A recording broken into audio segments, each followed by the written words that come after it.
Nyeta Jakanso filɛbaga bɛɛ lajɛlen Mali kɔnɔ Mali kɔ kan hakaja bɔlɔlɔ siraw fɛ k'aw fo ka waleɲumandɔn aw minnu bɛ kan filɛ nin wagati in na aw bisimila aw ka kunnafoni kɛnɛ kan bamanankan hukumu kɔnɔna na Nyeta Jakanso kɔnɔna na ka bɛn bi karima sunkalo tile 9 hijira 1443 donna aw ka bi kunnafoni bakurubaw filɛ nin Association Al-Kawsara n'o ye Imama Abdoulaye Koyita tɔgɔla jɛkuluba ye silamɛya dɛmɛli hukumu kɔnɔna na olu ye u bolo fa k'a ton min ye denbaya 350 ye ka se ka balo ta k'a di olu ma ni kalo barikama in kɔnɔna na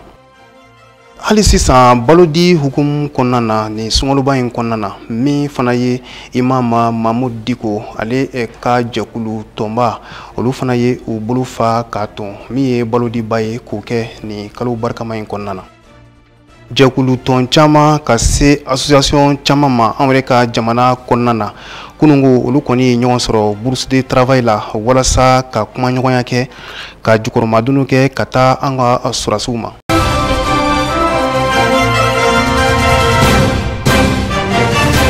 I n'a fɔ an y'a fɔ ye bakurubaw la cogo min na Imama Abdoulaye Koyita ale tɔgɔla jɛkulu tɔnba min bɛ yen nɔ silamɛya dɛmɛli hukumu kɔnɔna na ni o yɛrɛ dɔnnen don association Al-Kawsara maaw la olu kɔni ye u bolo fa k'a ton min kɔni ye denbaya 350 ka se ka balodi kɛ olu ma fantanw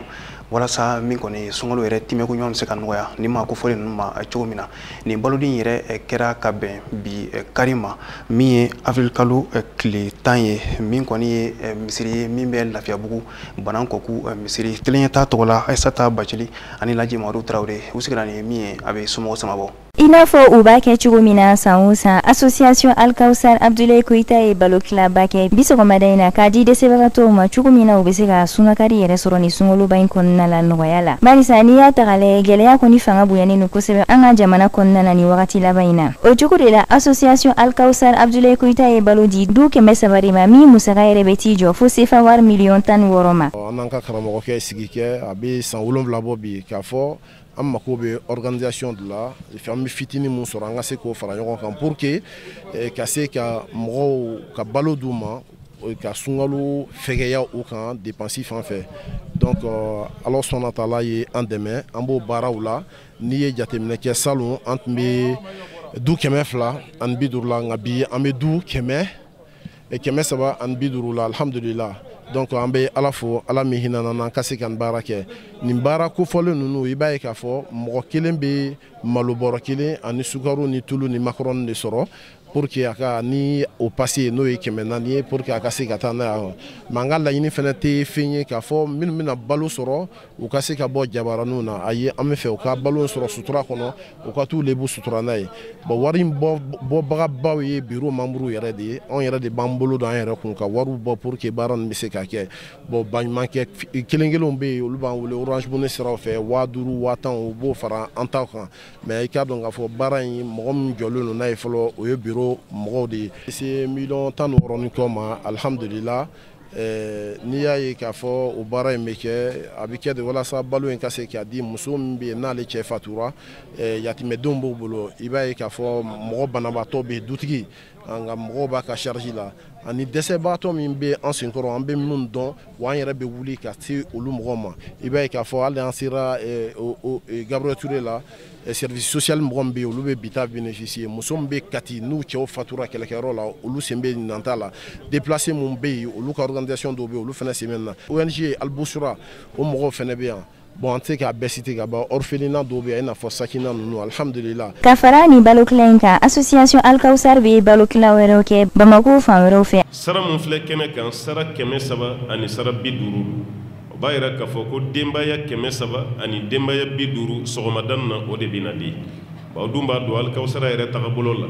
mun bɛ tila misiri kɔnɔ o de ye 300 ani 50 ye Ala ta kɔfɛ mais mun bɛ tila fan wɛrɛ fɛ o yɛrɛ ka ca ka tɛmɛ mun bɛ tila misiri yɛrɛ kɔnɔna la o ye Alahu Taala ka dɛmɛ ye parce que Al-Kawsara bureau mɔgɔ dɔ bɛ yan kelen pe u yɛrɛ ka dugu ani dugu kɛrɛfɛmɔgɔw ale yɛrɛ ka balo bɛ don du min kɔnɔ salu an bɔra mun kalama o bɛnna fo du 4,000 de ma du 4,000 yɔrɔ o ka bon ka tɛmɛ an ka nin kɛnɛ kan ni nin kɛnɛ fana tiɲɛna kɛnɛ wɛrɛw fana bɛ yen o kɔrɔ tɛ k'a fɔ an bɛna kɛnɛ wɛrɛ sigi officiellement i n'a fɔ nin kɛnɛ ɲɔgɔnna ayi maa dɔw fana bɛ yen u degana ko don an b'a dɔw dɛsɛ b'u la o fana n'a ka kan olu ti ye nin kɛnɛ kan yan o tuma na se bɛ kɛ olu fana ma kuma dɔ la i bɛ taa sɔrɔ jama yɛrɛ bɛ caya kuma dɔ la ka tɛmɛ nin fana kan. kɛnɛ ka ɲinɛ délégation bɔra yɔrɔ caman na ka na i n'a fɔ Faransi ani Congo min ye Faransi ye association président yen nɔ ale nɔrabila y'a jira k'a fɔ k'ale kɔni nisɔndiyalen don kosɛbɛ u filɛ nin ka nin baara ɲuman minnu kɛ. alhamdulillah nin lahala vraiment content don an sewalen don an nimisi wasalen don vraiment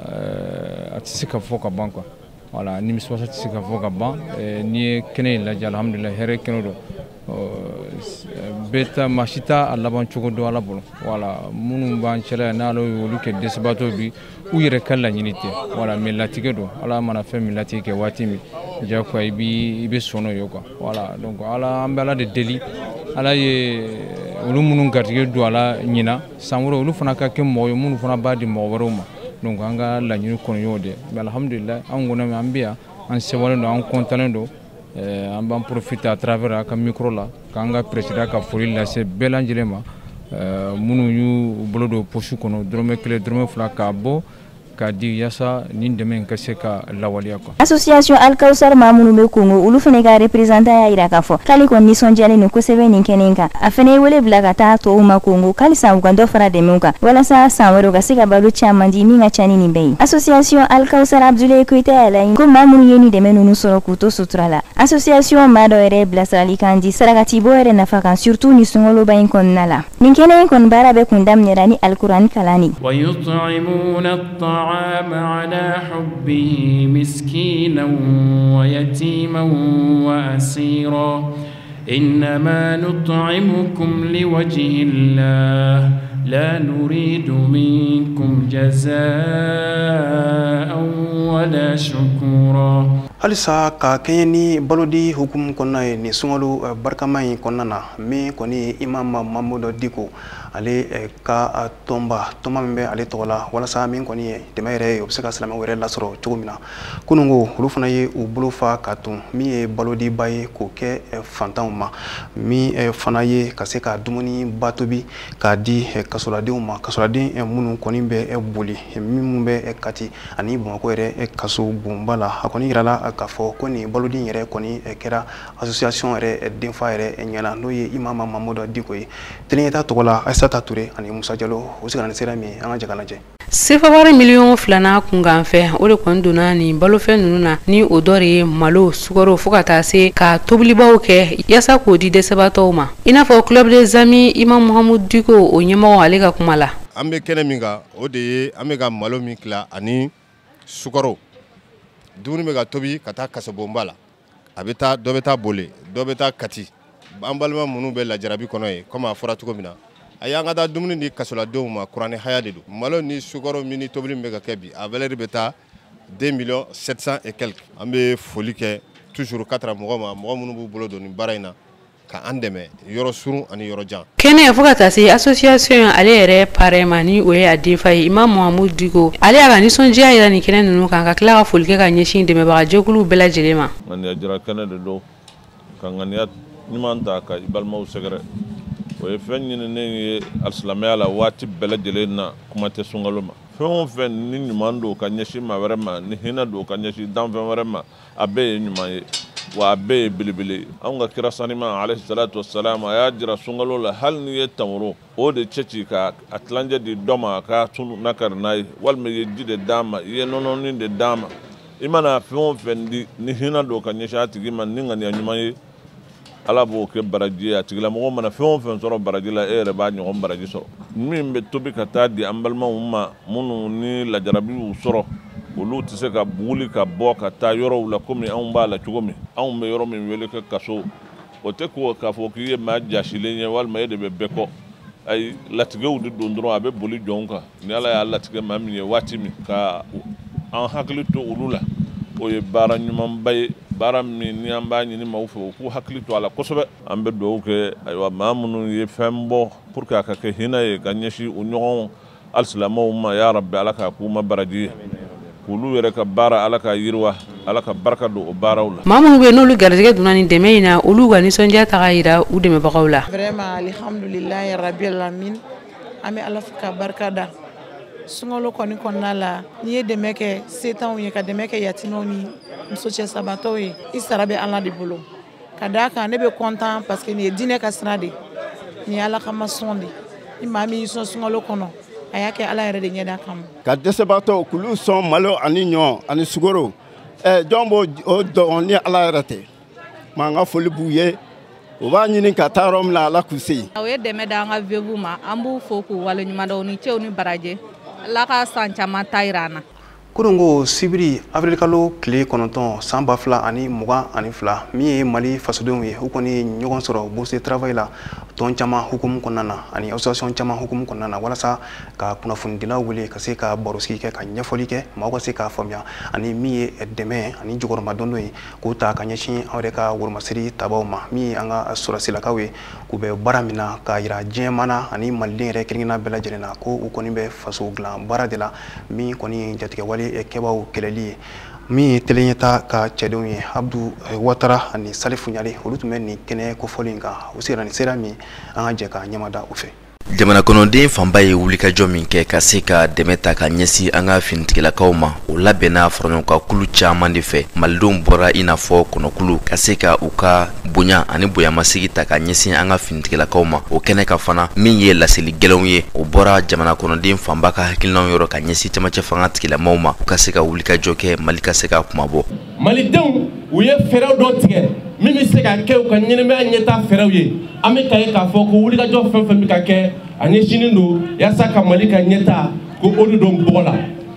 Mali ka ɲɛtaa min ni o bɛ fɛ k'o don bɔgɔ la malikaw sɔnna sisan ka wuli k'u jɔ u ka wulikajɔ kɔnɔna na u ye laseli damadɔ kɛ o ye jumɛn ye o ye ko maliyɛn bɛɛ lajɛlen k'a lajɛ an k'an janto yaasa jugu ka laɲini n'o ye k'an bila ɲɔgɔn na an kana sɔn ka don da fɛ ko an k'an janto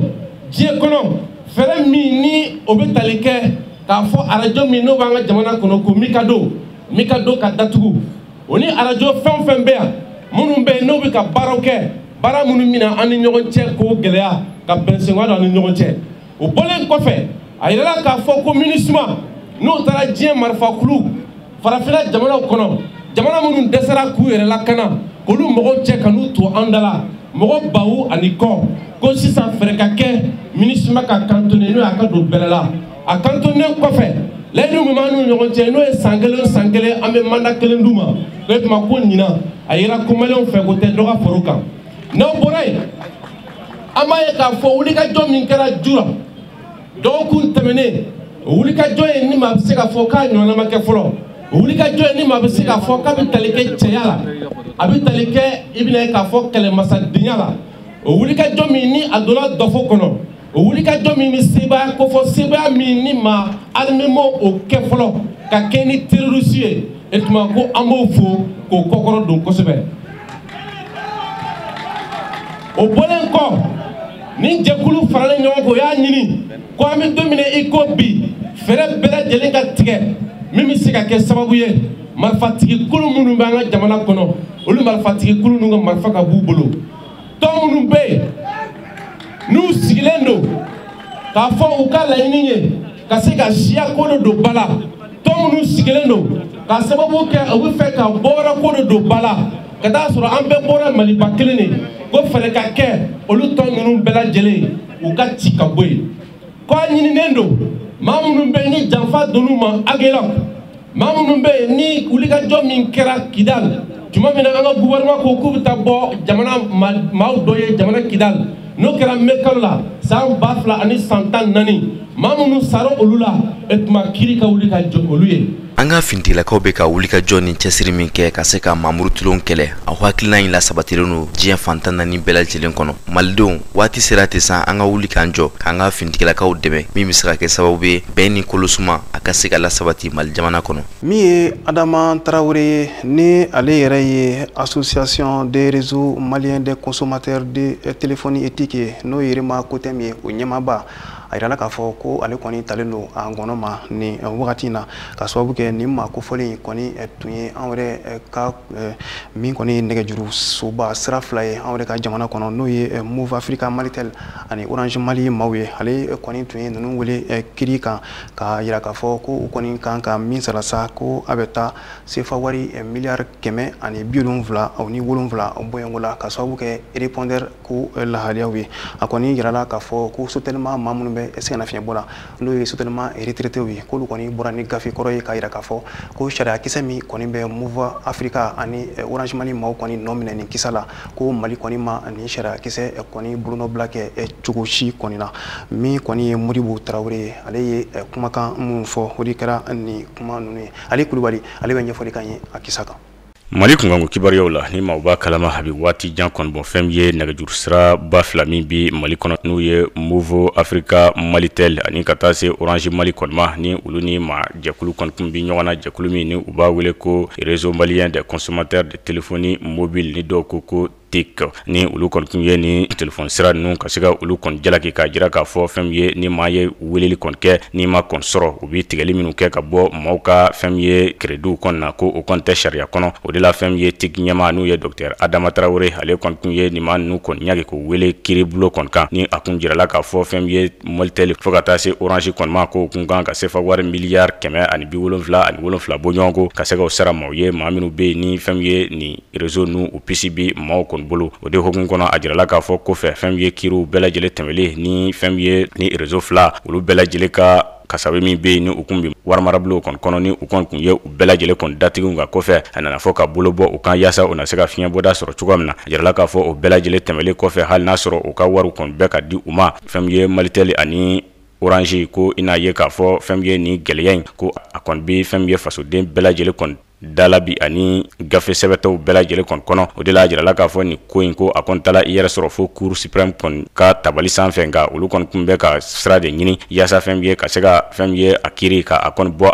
a ma cogoya min de la ko ka sababuya kɛ n'i ye jateminɛ kɛ ko fɛn ye Malitel ani Orange maaw ko fɛn ye kuma jɔlanba bɛ u bolo k'a jira k'a fɔ ɲagali minnu dala u kan ko a ma kɛ fɛn ye sariya kɔni kɔnɔna na o de la i n'a ye k'a fɔ jɛkulu min fana bɛ yen ni olu ye jɛkulu min ɲɛsinnen don maa minnu bɛ yen ni olu kɔni kun bi sotelema Malitel a kɔnɔna nka u taala sɛngɛlafiɲɛbɔ la ni u b'a jɛkulu maaw kɔni wele association des actionnaires retraités de la sotelema a jirala k'a fɔ ko ni o maa ɲɛma kɔni ye Brahima Sidibe olu fana kɔni ko o kɔni kabini ni mankan kɔni wulila o ma to kɔ o fana ye wulikajɔ kɛ yaasa fɛn ye o na se ka fɛɛrɛ kɔni sɔrɔ cogoya min de la o de la fɛn ye olu kɔni y'a jira k'a fɔ ko n'i ye jateminɛ kɛ ni réseau fila ko o ɲagila ko min na ko i b'a ye k'a fɔ ko don min ni a kɔni faamuya ka nɔgɔn ni ko bɛɛ lajɛlen kɔni de ye k'o de hokumu kɔnɔ a jirala k'a fɔ o kun y'a jira k'a fɔ u na kunnafonidilaw kɔni wele marisi kalo tile 29 yaasa ka se ka taa ɲɛfɔli kɔni kɛ maaw ye maliden bɛɛ lajɛlen na se ka a kɔni faamu cogoya min na o de la a jirala k'a fɔ o ko bɛɛ lajɛlen kɔni bɔla o sira fɛ fɛn ye Modibo Traoré n'ale ingénieur gestionnaire kɔni ye ni ale fana kɔni ye retraité actionnaire dɔ kɔni ye fɛn ye sotelema Malitel kɔni kɔnɔna na a yirala k'a fɔ ko siraba min bɛ bɔ Seware ka se Gawo ko nin sira in kɔni kolonyalen don bi kosɛbɛ wa min fana ye bingani caman ye o kɔni bɛ ka waleya nin sira in kan kosɛbɛ a yirala k'a fɔ ko sira in kɔni jɔra san 1984 wagatiw la n'o yɛrɛ bɛ san 38 bɔ nin wagati in na o yɛrɛ baara kɛra maa minnu fɛ sa o ye an yɛrɛ ka sɔrɔdasi laka minnu bɛ yen nɔ ni olu yɛrɛ kun bɛ pɔnjɔ ani sira dilanw kɛ n'an k'olu ma ko génie militaire ka fara Burkina yɛrɛ cakɛ bonnaso dɔ kan minnu yɛrɛ fana bɛ pɔnjɔ ani sira dilan kɛ a yirala k'a fɔ ko san 38 a kɔfɛ nin sira kofɔlen kɔni ma lakurakuraya kosɛbɛ olu kɔni kɛlen don sababu ye min kɔni bingani waleya cayali ye nin sira kofɔlen kɔni kan an bɛ don min na i n'a fɔ bi wa min kɔni nin sira in kɔni a sɛbɛkɔrɔ tiɲɛnen don kosɛbɛ Abdu Watara ale ye ɲinini minnu k'a ko la an ka jɛ k'o lajɛ ɲɔgɔn fɛ ka bɔ Sevare ka taa Gawo a bɛ tali kɛ kilomɛtiri 580 ɲɔgɔn bɔɲɔgɔnko la nka ka sanga ni sira tiɲɛni ye a yirala k'a fɔ maa minnu bɛ yen ni olu bɛ bɔ Sevare ka taa Gao u bɛ se ka tile 2 ka se tile 3 ɲɔgɔn bɔ ɲɔgɔn ko ma k'o kɛ sira la. Goudron maa tɛ se ka boli a sanfɛ o kɛra sababu ye chauffeur ye sira bɔ u yɛrɛ ye gɛrɛfɛ walasa u ka se ka Sevare ni Gao ka boli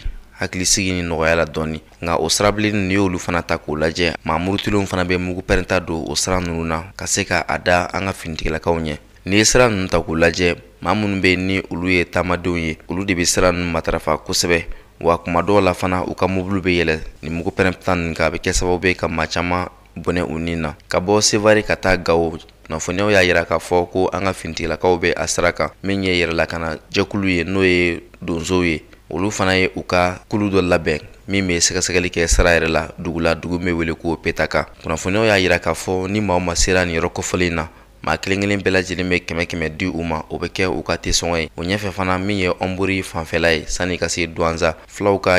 jɛkulu olu fana bɛ o sira fana kan. Olu fana bɛ bolimafɛnw bɛɛ lajɛlen lajɔ ka telefɔniw minɛ k'u kɔnɔna lajɛ n'a sɔrɔ jajugu bɛ telefɔni kɔnɔ. Ja minnu ni alisilamɛya yɛrɛ koɲɛw tɛ taa ɲɔgɔn fɛ. O tɛmɛnen kɔfɛ fana u bɛ tila ka cɛ bɛɛ lajɛlen lasigi kelen kelen ka tila k'u ɲininka alikuranɛ yɛrɛ la k'a ɲini fana k'a dɔn n'a sɔrɔ maa b'u la minnu sera ka dɔ durusi alikuranɛ la ka se ka u ka limaniya o koɲa ɲini k'a ɲɛdɔn. Kunnafoniyaw y'a yira k'a fɔ k'u to o baara ninnu fana na ni u ye finitigilakaw ka pankuru mankan mɛn dɔrɔn u bɛ boli ka o sira bila. Gosi marabolo kɔnɔna la o sira ko n'i y'o ta k'o lajɛ maa murutilenw n'o ye bandiw ye olu fana bɛ bi maaw ka sanga ni waati ka u bolofɛnw bɛɛ lajɛlen minɛ u la. Kunnafoniyaw y'a yira k'a fɔ lakana bɛ nin sira ninnu fana na min ye lakana tigilamaw ye olu ka dagayɔrɔw bɛ yen fo ka taa se Tahata ni o ye marabolo ye min bɛ tali kɛ kilo 30 ɲɔgɔn bɔɲɔgɔn ko la ka se Gao. Jɛkulu minnu bɛ yen ni olu y'a yira k'a fɔ olu b'u ka yɛrɛmahɔrɔnya ta n'o ye Azawad maaw ye. Jateminɛw fana y'a yira k'a fɔ olu fana ka ca nin sira kofɔlen ninnu kan. Olu b'a ɲini kari tigilama bɛɛ lajɛlen fɛ kari kelen karitigi ka 2000 ɲɔgɔn bɔɲɔgɔn ko di. Kunnafoniyaw fana la min fɔra o la u ko min ye